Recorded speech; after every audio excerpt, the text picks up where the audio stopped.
So guys, let's discuss this question.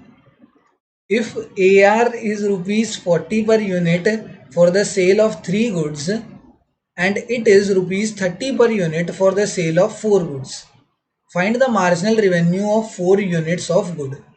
मुझे question में निकालना है marginal revenue of 4 unit of goods. उसके लिए मुझे total revenue of 4 unit of goods minus total revenue of 3 unit of goods चाहिए होगा. ये क्या चीज़ है?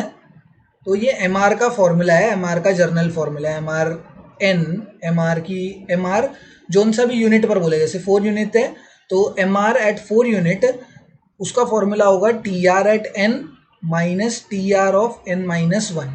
ये जर्नल फॉर्मूला है एम आर का. तो अब यहाँ पर एन कितना है? 4 है. तो T R of 4 minus T R of 4 minus 1 that is 3. ठीक है, इन दोनों को सब्ट्रैक्ट करेंगे तब एम आर ऑफ 4 निकल कर आएगा. तो उसके लिए मुझे टी आर ऑफ 4 निकालना पड़ेगा. टोटल रिवेन्यू ऑफ 4 यूनिट्स निकालने के लिए मुझे average revenue of 4 units question में दे रखा है. देखो एवरेज रिवेन्यू ऑफ 4 यूनिट्स कितना है? 30 है. इनटू किसके साथ मल्टीप्लाई करना है? मुझे 4 के साथ, दैट इज आउटपुट के साथ मल्टीप्लाई करना है. ये फॉर्मूला होता है टी आर का. एक टी आर का फॉर्मूला होता है average revenue into output. Output तो 4 है, एवरेज रिवेन्यू क्वेश्चन में दे रखा है 30. 30 इंटू 4 इज इक्वल्स टू 120. तो total revenue at 4 units is equals to आ गया 120. वैसे ही टोटल रिवेन्यू एट 3 यूनिट्स निकाल लेते हैं. तो उसके लिए average revenue of 3 units into 3 करना पड़ेगा. वही same formula, average revenue into output. Output हमारा 3 है एंड एवरेज रिवेन्यू कितना है इस टाइम पर?